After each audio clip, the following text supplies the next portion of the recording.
जिंदगी में सुख भी है और दुख भी। पर क्या आपने कभी सोचा है कि असली दुख क्या होता है? आज हम आपको भगवान शंकर की बड़ी ही अद्भुत कहानी सुनाने जा रहे हैं, जिसमें भगवान शंकर ने बताया है कि असली दुख क्या होता है। एक बार भगवान भोलेनाथ पृथ्वी लोक पर भ्रमण के लिए गए तो उन्होंने एक युवा को देखा। वह ईश्वर को दोष देता जा रहा था। वह अपने जीवन से निराश था, दुखी था। तब भगवान शंकर बौद्ध भिक्षु का रूप धारण करके उस युवा को असली दुख के बारे में ज्ञान देते हैं। तो चलिए इस कहानी के माध्यम से समझते हैं कि असली दुख क्या होता है। अगर आप यह कहानी सुन रहे हैं तो पूरा सुनिए। इस कथा को आधा अधूरा छोड़कर जाने की गलती मत करिएगा, क्योंकि इस पवित्र कथा को पूरा सुनने से मन चाहे फल की प्राप्ति होगी। इसलिए इस कथा को पूरा सुने। आप शिव भक्त है तो भोलेनाथ का अनादर ना करें। सुख और दुख एक ही सिक्के के दो पहलू है। ये बात तो आपने सुनी ही होगी। सुख और दुख हमारे जीवन में लगातार आते ही रहते हैं और हमें लगता है कि हमारे जीवन में हजारों दुख हैं, हजारों समस्याएं हैं। लेकिन अगर आप वास्तविक तौर पर देखें, अगर आप इस बात को अच्छी तरह से समझें, तो आप यह समझ पाएंगे कि हमारे जीवन में केवल एक ही दुख होता है। और वह दुख क्या है वो हम इस कहानी के माध्यम जानेंगे। और उसे दुख का निवारण, उसे दुख का समाधान क्या है वो भी हम इस कहानी में ही जानेंगे। तो इस कहानी के अंत तक जरूर बने रहिए। एक समय की बात है, एक गांव में एक व्यक्ति रहता था। उसका नाम सोनू था। वह बड़ा आलसी था और अपने जीवन से बहुत निराश था। और उसका कारण यह था कि उसने अब तक अपने जीवन में कुछ भी हासिल नहीं किया था। वह कुछ भी नहीं करता था। उसके घर वाले भी इस बात से बहुत परेशान रहते थे। वे चाहते थे कि वे बाहर जाकर कुछ अच्छा काम करें, कोई अच्छी नौकरी कर ले, लेकिन वह उनकी एक नहीं सुनता था। घर वाले दूसरों का उदाहरण देकर उसे ताने मारते थे, उसे तरह तरह की बातें कहते थे, लेकिन उसे कोई फर्क नहीं पड़ता था। जबकि उसके सारे मित्र कामयाब हो चुके थे। कोई अच्छा व्यापार कर रहा था तो कोई अच्छी नौकरी कर रहा था, जिस कारण जब भी वो लोग मिलते तो वे लोग अपनी बढ़ा चढ़ाकर बढ़ाई किया करते हैं। लेकिन सोनू कुछ नहीं करता था, जिस कारण जब भी कोई उससे पूछता कि तुम क्या कर रहे हो तो वह कुछ नहीं कह पाता। उसे यह कहने में बहुत शर्म महसूस होती थी कि वह कुछ नहीं करता। वह हमेशा सबसे केवल एक ही बात कहता था कि मैं कोशिश कर रहा हूं, लेकिन उसकी कोशिश का कोई भी फल किसी को नजर नहीं आ रहा था।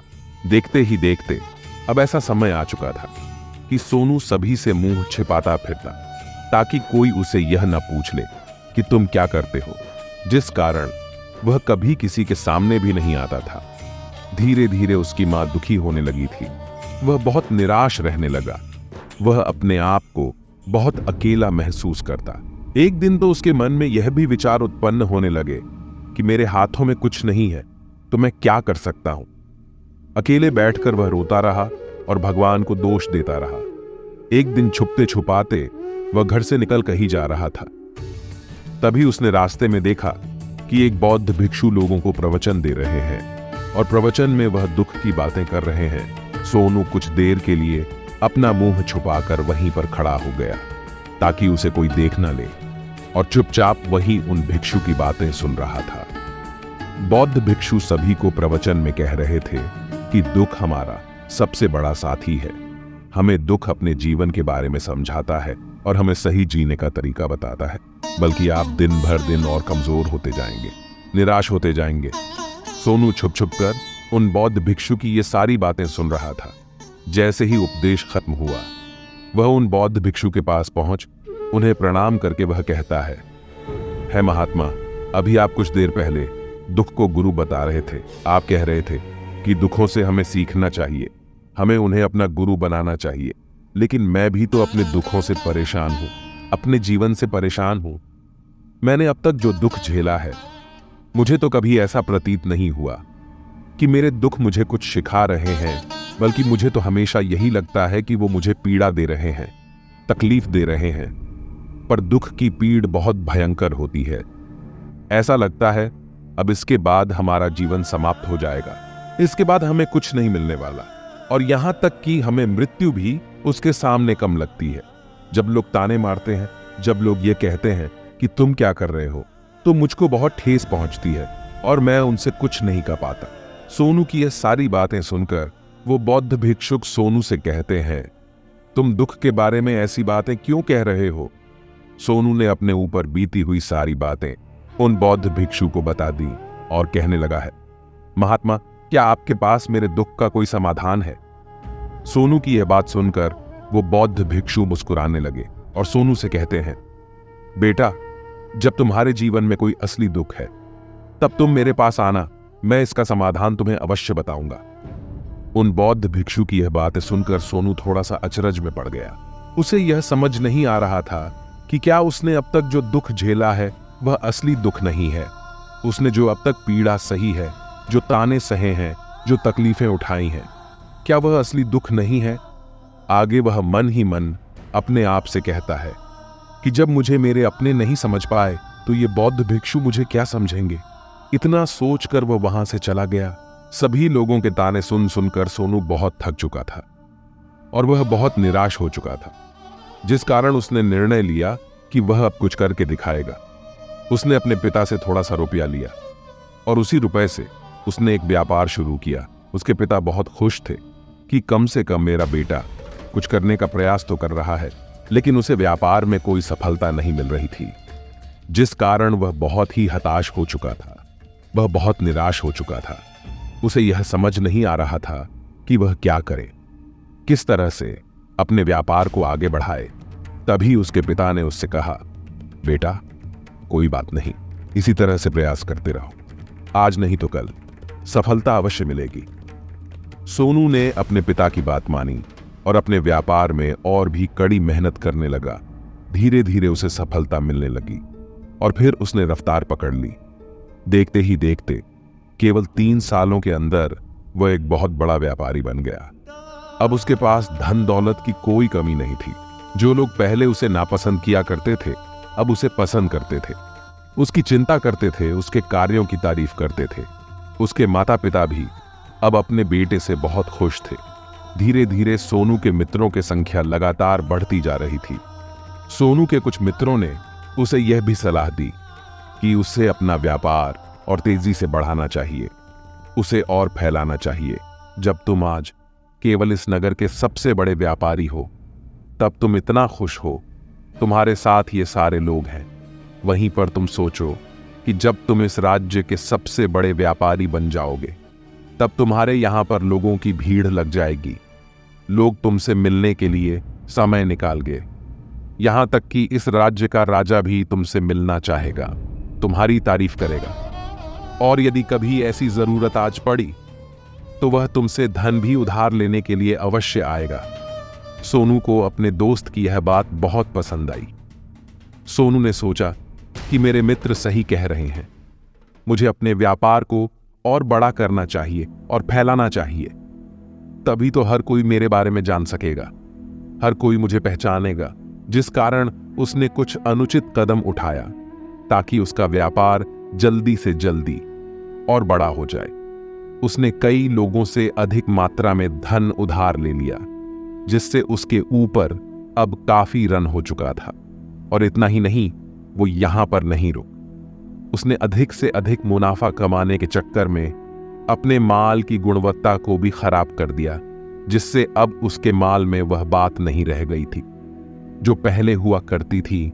लेकिन वह अपने मित्रों की बात सुनता रहा। जैसा उसके मित्र कहते थे वो वैसा ही करता चला जा रहा था, यहां तक कि उसने अपने व्यापार को और भी तीव्रता से बढ़ाने के लिए अपने दूसरे छोटे व्यापारियों के खिलाफ षड्यंत्र भी रचना शुरू कर दिया, जिस कारण उसके मन में अब पहले जैसा वह सुकून नहीं था। उसे अब रातों को नींद नहीं आई थी। वह केवल एक ही विचार में लगा रहता था कि किस तरह से उसका व्यापार पूरे राज्य में फैल जाएगा और वह इस राज्य का सबसे बड़ा व्यापारी बन जाएगा। वह दिन रात केवल इसी मेहनत में लगा रहता। वह सोचता कि किसी न किसी तरह उसका व्यापार जल्दी से जल्दी और बड़ा हो जाए। हालांकि उसके पास अब सब कुछ था, धन दौलत, अच्छा घर, गाड़ियां, नौकर, जाकर सभी सुख सुविधा। लेकिन उसके बावजूद भी वो उन चीजों का लाभ नहीं उठा रहा था, क्योंकि उसका पूरा ध्यान केवल अपने व्यापार को और उन्नति पर ले जाना था। एक दिन सोनू अपने रथ पर बैठकर एक मार्ग से होकर गुर्जर रहा था। तभी रास्ते में उन्हें गुरुवर का आश्रम दिखा। यह देखकर वह उन बौद्ध भिक्षु के पास गया और बौद्ध भिक्षु से कहने लगा, है महात्मा, आपने कहा था कि जब मेरे जीवन में कोई असली दुख आए तब मैं आपके पास आऊं। इस कारण मैं यहां पर आया हूं। आज मैं बहुत दुखी हूं। मैं रातों को सो नहीं पाता। मेरे पास सब कुछ होते हुए भी मैं उनका लाभ नहीं उठा पाता। उसने अपनी सारी बातें एक एक करके बताई। बौद्ध भिक्षु ने कहा, बेटा, जब तुम पहली बार आए थे तब भी तुम बहुत दुखी थे, लेकिन तब तुमने अपने दुख से क्या सीखा था? इसके जवाब में सोनू उन बौद्ध भिक्षु से कहता है महात्मा, जब मैं अपने जीवन में कुछ नहीं कर रहा था तब मैंने अपने दुखों से यह सीखा था कि केवल सोने मात्र से कुछ नहीं होगा। उसके लिए हमें कुछ करना भी पड़ेगा, और केवल कोई कर्म करना ही हमें सफल नहीं बनाता, बल्कि उसे कर्म को उसके अंजाम तक पहुंचाना हमें सफल बनाता है। फिर चाहे रास्ता कैसा भी हो, फिर चाहे परिस्थितियों कैसी भी क्यों ना हो, फिर चाहे कितनी ही मुश्किल आपके रास्ते में क्यों ना आ जाए, चाहे ऐसा क्यों ना लगे कि अब आपके जीवन में कुछ नहीं बचा और आप कुछ नहीं कर सकते, तब भी हौसला बनाए रखो, उम्मीद ना छोड़ो और अपने कार्य पर डटे रहो, यह सोचकर कि जब तक मैं अपने कार्य को सफल नहीं कर लेता, जब तक मैं अपने लक्ष्य तक नहीं पहुंच जाता, तब तक मैं इस कार्य को करता रहूंगा। मैं इस कार्य में अवश्य सफल होकर ही रहूंगा। जबकि बाकी लोग केवल सफल लोगों को महत्व देते हैं, उनके कर्मों को नहीं। सोनू की यह सारी बातें सुनकर वह बौद्ध भिक्षु मुस्कुराने लगे और सोनू से कहते हैं, बेटा, जब तुम्हारे जीवन में असली दुख आए तब तुम मेरे पास आना। मैं तुम्हारी समस्या का समाधान अवश्य करूंगा। इतना कहकर वह बौद्ध भिक्षु वहां से उठकर चले गए। सोनू एक बार फिर से उनकी यह बातें सुनकर आश्चर्यचकित रह गया। उसे अब यह समझ नहीं आ रहा था कि क्या उसने जो दुख देखा है, उससे जो तकलीफ है, क्या वह असली दुख नहीं है? उसके मन में अब एक सवाल उत्पन्न होने लगा कि असली दुख क्या है और इसकी पहचान क्या है, और मुझे कैसे पता चलेगा कि इस समय में असली दुख मैं हूं। लेकिन उसने कुछ नहीं कहा। वह सब सोच ही रहा था कि तभी वह बौद्ध भिक्षु सोनू के पास एक बड़ा सा घर लेकर पहुंच जाते हैं। उसे घर के अंदर सोने के सिक्के थे। उसे घर को देते हुए वह बौद्ध भिक्षु सोनू से कहते हैं, बेटा, तुम इसे उस पेड़ के नीचे दबा दो, क्योंकि ये मेरे किसी काम का नहीं है। जब मुझे इसकी जरूर पड़ेगी तब मैं वहां से खोदकर इसे निकलेगा, लेकिन अभी के लिए इसे वहां पर मिट्टी के नीचे दबा दो। सोनू ने उसे बौद्ध भिक्षु की बात मान ली। उसे पेड़ के नीचे जाकर मिट्टी में दबा दिया। इतना करके वह गुरुवार को प्रणाम करता है और वहां से वापस अपने घर की ओर लौट जाता है। धीरे धीरे समय बीतता गया। समय के साथ साथ सोनू व्यापार में और भी ज्यादा उन्नति कर चुका था, लेकिन माल की गुणवत्ता अच्छी ना होने के कारण अब उसके व्यापार में घाटा होने लगा और धीरे धीरे ऐसा समय आया कि उसका व्यापार पूरी तरह से चौपट हो गया। लेकिन वह तो यह सोचकर निश्चित था कि उसने जो कुछ भी कर्ज लिए हैं, वो कर्ज उसने अपने मित्रों से लिए हैं, जिस कारण वह उन्हें लौट आने में थोड़ी देर अवश्य कर सकता है। वह तो यह सोच रहा था कि उसके मित्र उसका बुरे समय पर साथ देंगे, लेकिन सबसे पहले उसके मित्र ही उसे अपना कर्ज वापस लौटाने की मांग करने लगे। तब सोनू को एहसास हुआ कि कोई भी अपना नहीं है। उसने अपने मित्रों से उसे कर्ज को लौटाने के लिए थोड़ी सी मोहलत मांगी, लेकिन सोनू के किसी भी मित्र ने उसे कर्ज लौटाने के लिए वह मोहलत नहीं दी। अपने मित्रों के मुंह से यह सब सुनकर सोनू बहुत ही आश्चर्यचकित रह गया। वह जो कुछ सोच रहा था सब कुछ उल्टा पड़ गया। जिस व्यापार के चलते उसके इतने मित्र बने थे, इतने शुभचिंतक बने थे, वे सब उससे दूर जाने लगे थे।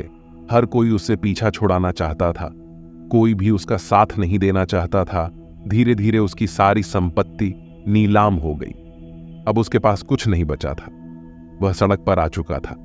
उसने हार मानकर अपने माता पिता से कहा, पिताजी मेरी मदद कीजिए, मेरे ऊपर बहुत ऋण है, मुझे उसे लौटाना है, कृपा करके मुझे थोड़ा सा धन दे दीजिए। इस पर सोनू के पिता ने सोनू से कहा, बेटा मेरे पास तो ले देकर बस यही एक छोटा सा घर है। अगर यह अभी मैं तुम्हें दे दूं, यदि मैं इसे भी बेच दूं, तो मैं और तुम्हारी मां कहां रहेंगे? हमें भी दर दर की ठोकें खानी पड़ेगी, हमें भी सड़कों पर भीख मांगनी पड़ेगी। ले देकर अब हमारे पास केवल यही संपत्ति बची है, इसलिए मैं तुमसे क्षमा मांगता हूं। अपने माता पिता के मुख से यह सुनकर सोनू चुपचाप वहां से चला गया और मन ही मन वह सोच रहा था कि अब मेरे पास कुछ नहीं बचा, जो था वह तो सब लूट गया, बर्बाद हो गया। अब मैं जीकर क्या करूंगा? अब मेरे पास केवल एक ही रास्ता है जिससे मैं अपने कर्जदारों से अपना पीछा छुड़ा सकता हूं। यह सोचता हुआ वह एक ऊंची पहाड़ी की ओर पहुंच वह पहाड़ी पर चढ़ता ही जा रहा था कि तभी उसे याद आया कि उन बौद्ध भिक्षु ने कहा था कि जब तुम पर असली दुख आए तभी तुम मेरे पास आना, मैं तुम्हारी समस्या का समाधान अवश्य करूंगा। यह सोचकर सोनू ने मन में एक बार फिर उम्मीद की।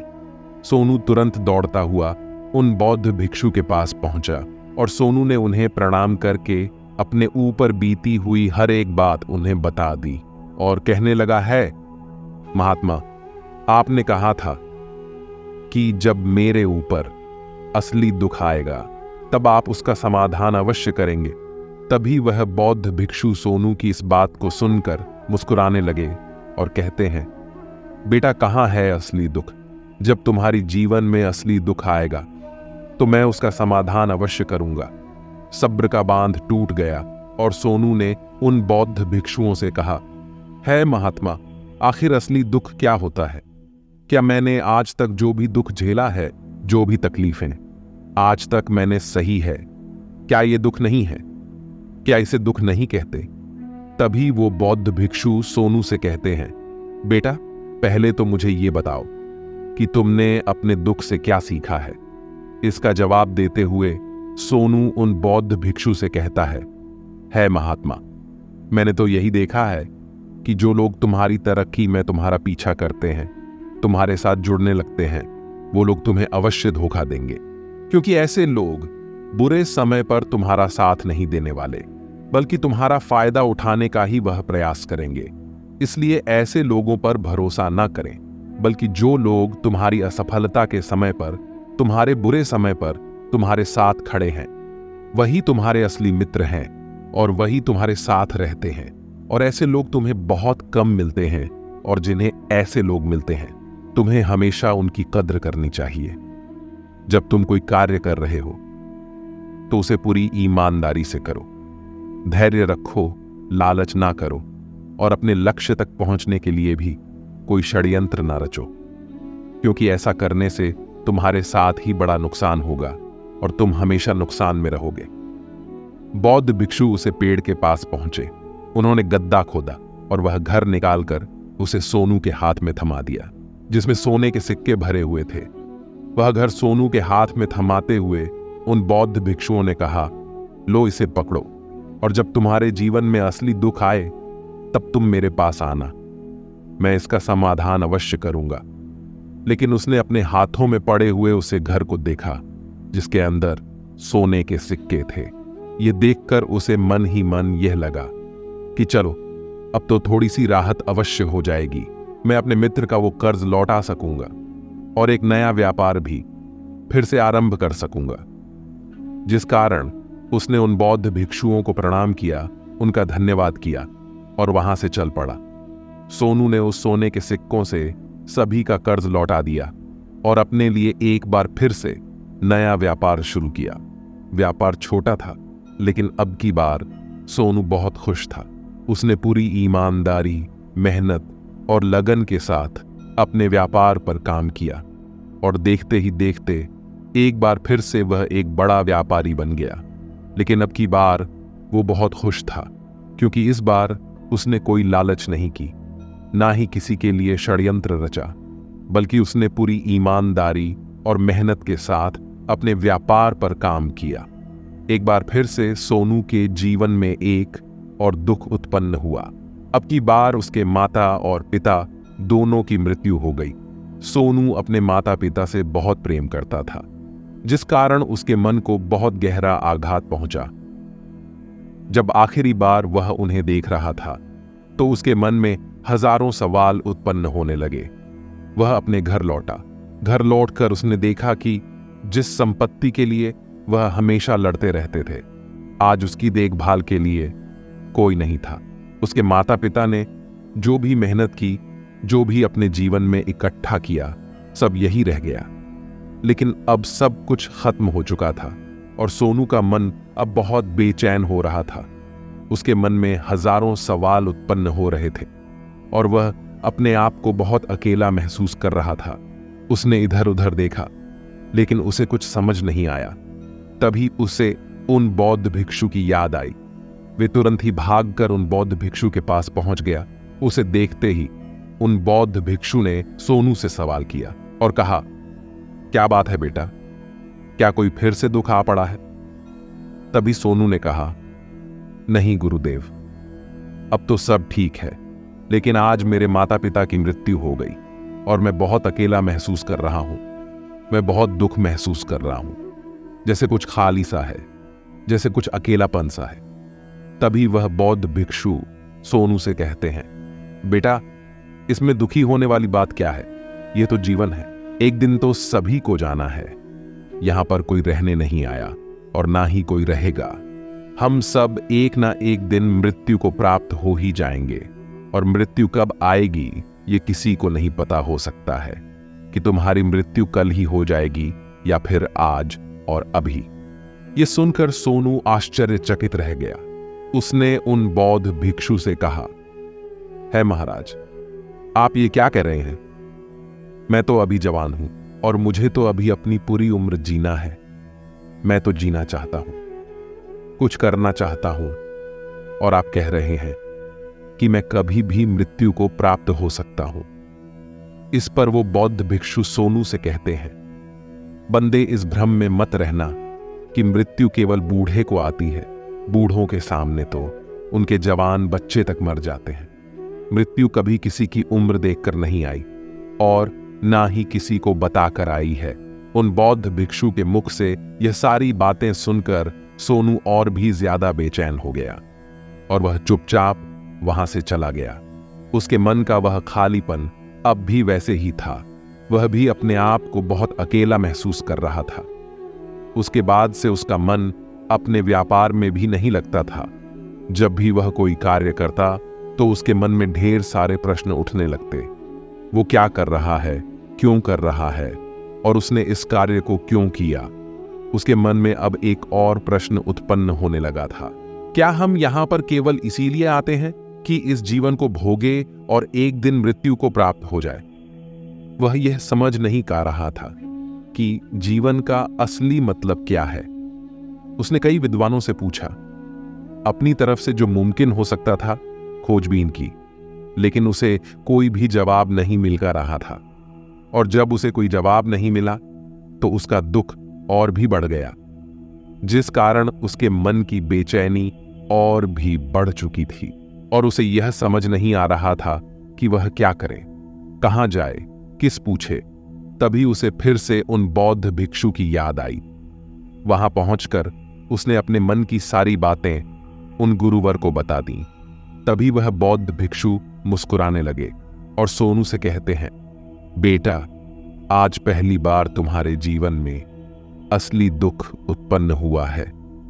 वास्तव में तो यही है जिसे हम दुख कह सकते हैं, जो दुख कहलाने लायक है कि हमें पता ही नहीं हम क्या कर रहे हैं, कहां जा रहे, क्यों जा रहे हैं, वो कौन है, क्या है, हम क्या करना चाहते हैं। तभी सोनू ने कहा है, महात्मा, मेरे इस दुख का समाधान कीजिए, मुझे इस दुख का निवारण दीजिए।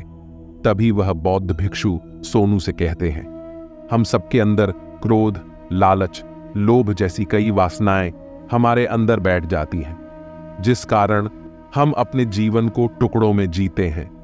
और हमारी चेतन कभी एक नहीं हो पाती। हम कभी एक जगह सोच नहीं पाते, समझ नहीं पाते, और हमारी ऊर्जा शक्ति भी पूरी तरह से चिन्ह भिन्न हो जाती है। और आजकल के दौर में हमारे पास तो इतना भी समय नहीं कि हम एक पाल निकाल करके एक पल के लिए अपने आप को देख सकें, अपने आप को समझ सके। वास्तविकता में हर कोई यहाँ पर अपने जीवन भर केवल दुख दुख कर चिल्लाता रहता है। उसका समाधान निकालना का हर मुमकिन प्रयास करता है, लेकिन जिसे हम दुख समझते हैं वह तो दुख है ही नहीं। तो इसका समाधान आपको कहां से मिलेगा? यह तो परिस्थितियों हैं जिसके कारण हम अपने आप को दुखी समझते हैं। जैसे हम एक स्थिति से निकलते हम किसी दूसरी स्थिति में फंस कर रह जाते हैं, जिस प्रकार हम पहले समस्या का सामना करते हैं, इस प्रकार हम दूसरी समस्या का भी सामना करते रह जाते हैं। और जब हम इन परिस्थितियों से हार मान लेते हैं, जब हमें लगता है कि अब कोई रास्ता नहीं बचा, तब हमारे सामने हमें केवल एक ही रास्ता नजर आता है, और वह है मृत्यु। लेकिन यह कोई समाधान नहीं है, यह कोई रास्ता नहीं है। इसलिए यदि आप सचमुच अपनी समस्याओं का समाधान चाहते हैं तो अपने आप को इकट्ठा करना सीखें। अपनी ऊर्जा को इस संसार में वापस कीजिए, उसे एक कर और अपने ऊपर ध्यान लगा।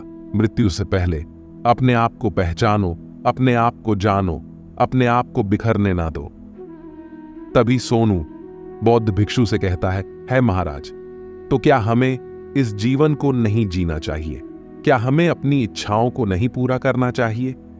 तभी वह बौद्ध भिक्षु सोनू के इस सवाल का जवाब देते हुए कहते हैं कि हमें किसी से भी लगाव नहीं रखना चाहिए, हमें अपनी इच्छाओं को मार देना चाहिए, हमें संपत्ति इकट्ठा नहीं करनी चाहिए, क्योंकि हम मनुष्य की इच्छाएं, कामनाएं, वासनाएं ऐसे होती हैं जैसे मानो कि एक पर्वत से गिरता हुआ झरना, जिस पर किसी का नियंत्रण नहीं है सिवाय देखते रहने के और परेशान होने के।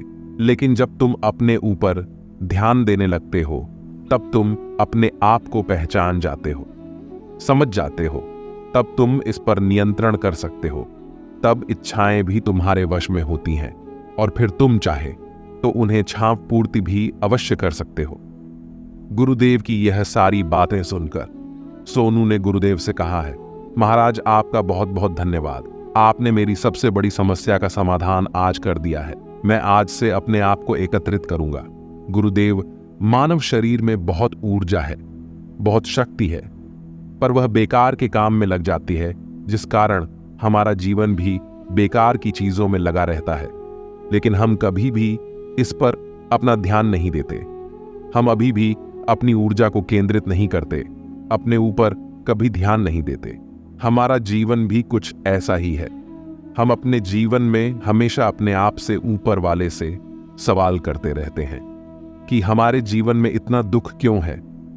हम सभी के मन यह सवाल तो अवश्य ही उठाता है, और इसका जवाब है कि वह ईश्वर यह चाहता है कि हम अपने जीवन के अंतिम दुख तक पहुंच सके, उसे गहराई तक पहुंच सके, जहां पर हमें यह पता चल सके कि हमने अभी तक अपने आप को नहीं जाना, अपने आप को नहीं पहचाना।